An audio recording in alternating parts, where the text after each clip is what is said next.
Hello and welcome to the Silver King's War. I'm Michael Sievers, the writer, producer, and creator of this podcast series about my father's Second World War as a B-26 bombardier. Today we continue with the Silver King's letters from Columbia, South Carolina, and the Columbia Army Air Base as his training becomes more intense for the heavy bombers. Stanley writes to his family on Sunday, March 5th, 1944. Dearest Ones, school didn't start today as I had thought it would. Instead, it will begin tomorrow. There will be 6 hours a day of it until I start flying. I feel like I've been going to school all my life. Also, calisthenics will begin tomorrow. It shouldn't be as rough as it has been in the past. There will be 1 hour a day of this 6 days a week with no excuses accepted. If an officer misses one of these hours, it costs him $75, and that ain't hay. I start paying fines now instead of walking tours if I miss a formation, and they really sock it to you. Yesterday I met my pilot. He seems to be a nice guy. His name is Smith, hails from Mississippi, and is a first lieutenant no less. Sherry and I were the only ones to draw first lieutenants, and this might be a break in getting us promotions and priorities. The rest of my crew, of which I haven't met, are enlisted men, 2 corporals and a private. The way the course is set up, I probably won't fly with my crew for 6 weeks. The training is divided into 2 phases of 6 weeks each. During the first phase, I will have mostly ground school and fly as a second navigator until my instructor is satisfied with my work. The second phase, I will fly with my new crew all the time so we can learn to function as a team. It will be with these men that I go into combat. This is a replacement training unit where crews are trained individually to replace crews in squadrons already in combat. They used to send entire squadrons overseas, but now they just send replacements. It's much better this way because when I do go over, I will join an already experienced squadron who will have men that are seasoned and know the ropes. It's much better this way, as I would hate to go into it with a bunch of greenhorns.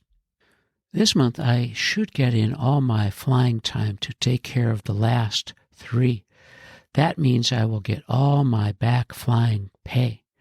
I'll get a pretty check at the end of the month, something like $250. Not bad at all for a month's work. With that and what I save this month, I'll have close to $300 to put into a car. I do hope you'll try to find me one, as I want it badly. It's a long walk from here down to the flight line, and they give us very little time to make it in. You would be surprised at the number of cars on this field. I would safely say 85% of the officers have cars. Besides, riding cabs surely puts a strain on the pocketbook. Please let me know immediately if you can get one. If not, I will pick something up here. I'm determined to have a car. It's a beautiful day here. The sun is out in full dress. Thank goodness it has turned warm. I won't have to worry about the fire anymore. It feels like spring is here at last. It's just the kind of day I would like to be out on Uncle Dave's farm, eating onions and drinking scotch. I'm spending the day in bed getting all the rest I can, as there is a tough week ahead. I will try to call you tomorrow night, but don't be disappointed, though, if I don't. I hope you're well and taking care of yourselves. Write when you can. Love to Ida. I love you and miss you, Stan. Now the king begins what is a long campaign for a car. He's adamant that he'll find one, and this, to pardon the pun, shifted gears from trying to convince his mother about marriage to traveling in style to the flight line. As he writes to his family on Wednesday, March 8th, 1944, Dearest Dad, I hope this finds you well and not too lonesome. It was grand talking to you. Fortunately, I was able to get through before I canceled it, as I had just about given up hope after waiting an hour. I would have written yesterday, but I fell asleep before I could get a letter written. Dad, I want you to know that I appreciate you trying to find me a car. I asked you to do it as I had hoped you might know a dealer with whom you could bargain. Otherwise, I would have attempted to get one here. I know they are expensive from the prices the dealers are asking here. Of course, if and when you make the deal, I'm to pay all the expenses. I can easily afford to now, since my pay has increased.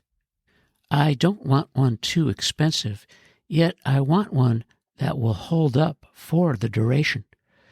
Cars will be scarce for a few years, even after the war, and I shall certainly want one when I'm a civilian again. I'm sure you'll do your best, and I do appreciate it.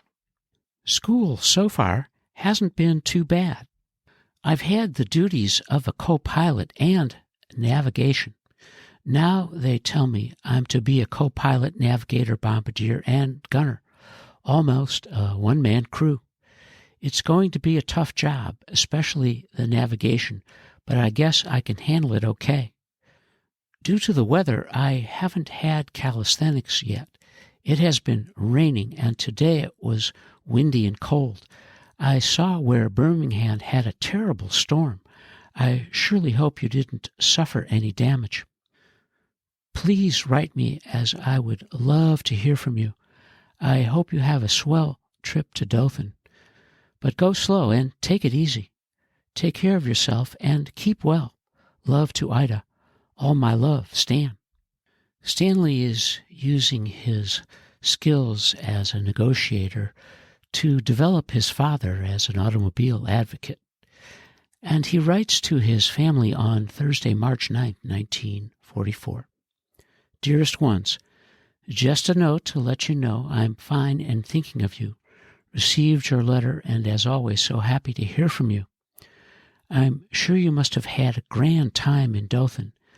That must have been quite a cocktail party. I surely wish I could have been there also. You must write me all about it. Uncle Duddy is really showing off. Was it a special occasion, or was he just spending money? I spent all day in school working navigation problems, the same stuff as I had in Carlsbad. I was surprised at how much I had forgotten. I'm afraid if I do see a bomb site again, I won't know what to do with it. My first navigation mission will really be something. I'll probably end up somewhere in New Mexico. It was a beautiful day, clear but still cold. Slowly, it's beginning to warm up again. I also had calisthenics for the first time today. It wasn't bad at all. I played volleyball, which is a nice, slow game. If every day is like this, it won't be too bad. I surely hope by the time you receive this, you will know something definite about a car. If you were able to get one, you can drive it up here next weekend. It would be really swell if you do.